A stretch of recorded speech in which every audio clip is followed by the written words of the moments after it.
Olá, tudo bem? Eu sou o Robson e esse é o canal Parada Política. Na semana passada, o ex-ministro, tanto de FHC como de Lula, e ex-presidente do STF, o senhor Nelson Jobim, promoveu um almoço na casa dele com o Lula e com a FHC, Fernando Henrique Cardoso. Aí você me pergunta, mas e a tal polarização entre PT e PSDB? Muito bem, que polarização, eu te pergunto? Polarização pressupõe-se polos num extremo e no outro. PT e PSDB nunca foram extremos. PT nunca foi extrema esquerda, tampouco PSDB extrema direita. Se existe uma régua que mede a tal polarização, Lula, PT, Fernando Henrique Cardoso e PSDB estão bem próximo do centro.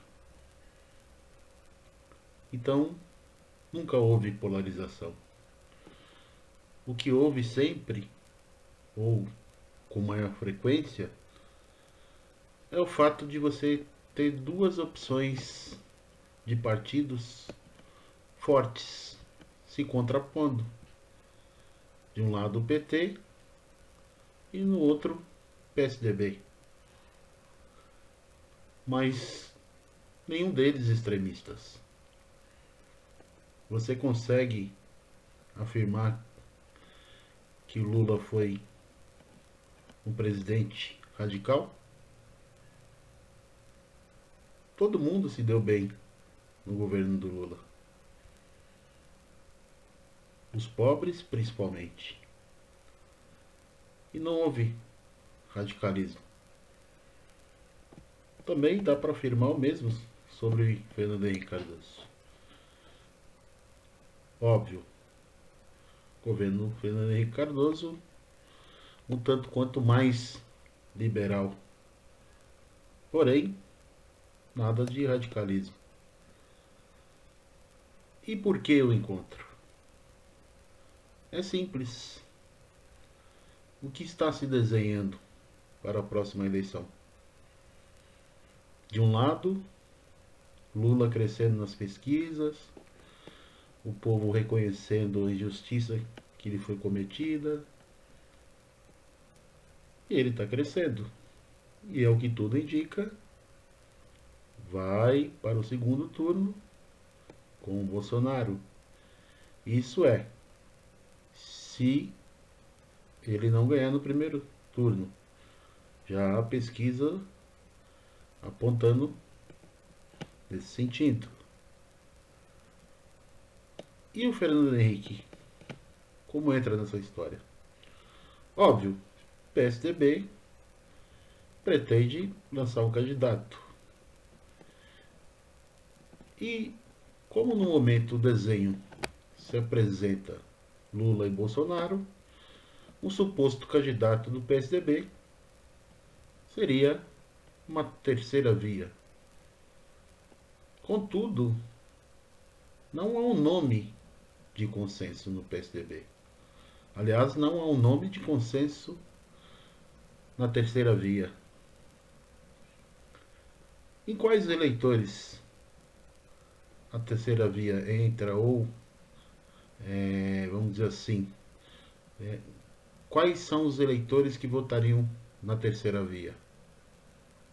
E que não há um consenso, inclusive entre os eleitores. Há uma dispersão muito grande entre vários candidatos. Dória, o governador do Rio Grande do Sul, Leite, os dois do PSDB. Tem o Mandetta, tem o Ciro Gomes.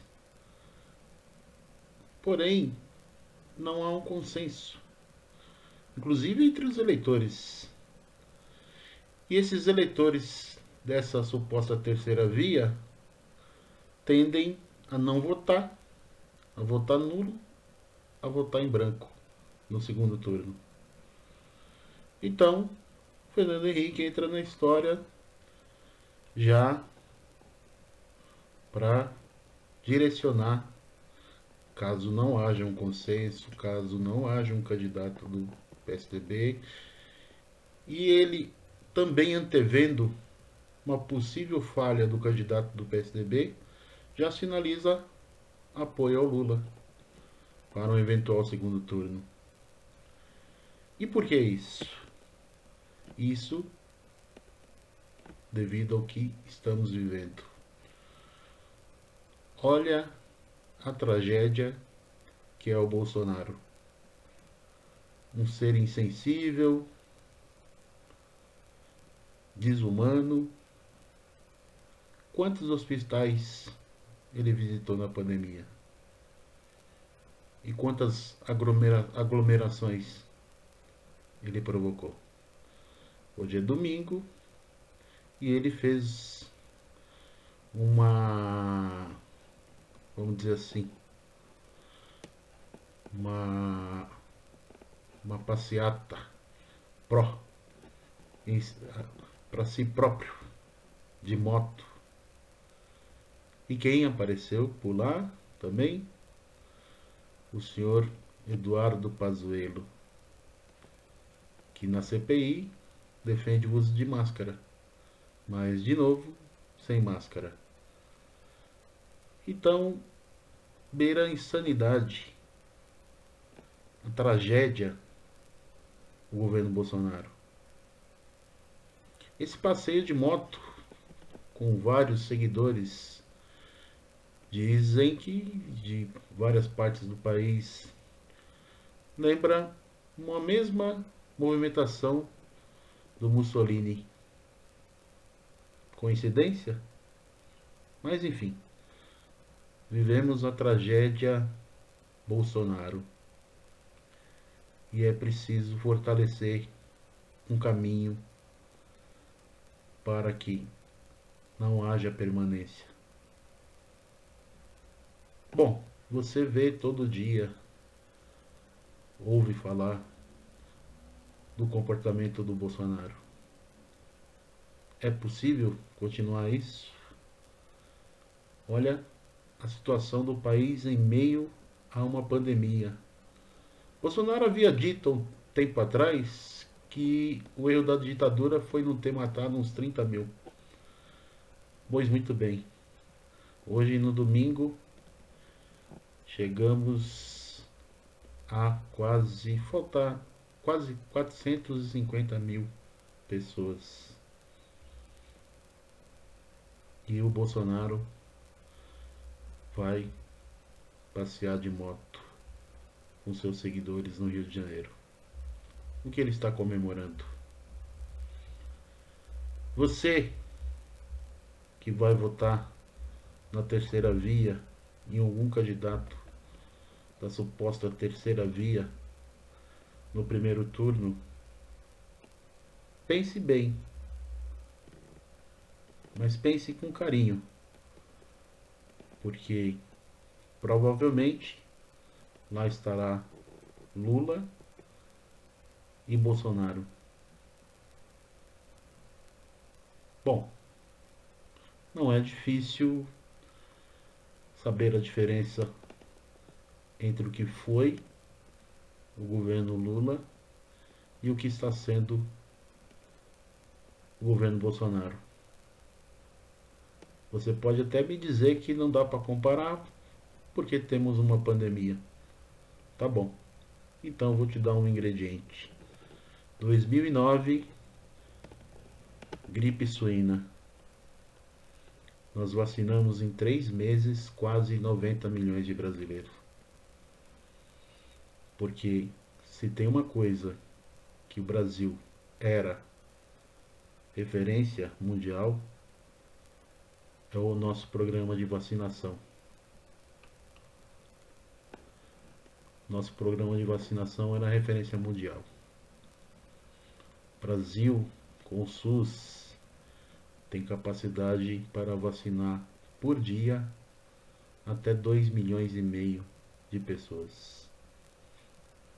Então, em 2009, nós vacinamos quase 90 milhões de pessoas em 3 meses, porque havia uma epidemia de gripe que assolou principalmente as Américas. E hoje, em meio à pandemia, quantas vacinas? Quantas pessoas estão vacinadas? Qual o esforço que o presidente fez para que houvesse uma vacinação em massa? Quem tem acompanhado a CPI viu uma situação específica da Pfizer, da vacina da Pfizer, que tentou vender a vacina para o governo brasileiro desde o começo do ano passado. Óbvio, as vacinas não estavam prontas naquele momento, mas alguém duvidava que a Pfizer e outros grandes laboratórios apresentariam uma solução? Disso não havia dúvida, certo? E o que nós fizemos? E mais que isso, quando o governador de São Paulo investiu na ideia da vacina em parceria com a China, com o laboratório chinês, o que o Bolsonaro fez? O Pazuello até num dia disse que assinou um memorando de intenção com o Butantan. No dia seguinte, Bolsonaro afirmou: não será feito. Chamou de vacina chinesa e disse que quem mandava era ele e que não ia comprar vacina nenhuma porque ninguém queria comprar essa vacina no mundo. É isso aí, o Bolsonaro. Então, só uma pequena referência. E aí você pode colocar outros ingredientes. Reflete aí, faça uma reflexão. O custo dos alimentos, o custo dos combustíveis, o gás. Faça uma comparação. Acho que não é difícil. Não é uma decisão difícil. Um segundo turno entre Lula e Bolsonaro. Minha esperança é que Bolsonaro nem chegue ao segundo turno. A minha esperança é que houvesse de fato uma terceira via. Porém, quem você diz que é um nome forte? Então, não há um consenso na terceira via. Então, é importante refletir. Lula já passou por um monte de provações, não é? Foi acusado de toda sorte de coisas e tá aí, né? A verdade está vindo à tona. Começou o ano passado, né? Aliás, o ano retrasado, com o material da Intercept. Se você não acompanhou as matérias do Intercept, eu te aconselho a fazer isso. Você vai ver um monte de coisa de sacanagem que tentaram fazer com o Lula. Mas ele jamais desistiu. Não preciso lembrar que o Lula tirou mais de 30 milhões da linha da miséria, mais de 30 milhões de pessoas da linha da miséria. No mês passado, comentavam com uma pessoa e uma semana depois saiu uma matéria de uma pesquisa de uma professora da PUC. 30 milhões de pessoas descenderam da classe média para a classe D e E. Com Lula, a pobreza diminuiu, a fome foi extinguida. E a fome com Bolsonaro está voltando. Estima-se que 115 milhões de pessoas no Brasil vivem em insegurança alimentar. O que é a tal insegurança alimentar? É a pessoa não ter certeza de que amanhã ela vai ter alguma coisa para comer. E quantos têm a certeza que amanhã não vão ter o que comer? A fome voltando, a economia não decola. Não era só tirar a Dilma? Desde então, cadê o tal crescimento da economia? Não vai. Mas eu deixo a reflexão, em especial para você que tá no nem Lula nem Bolsonaro. Pensa aí.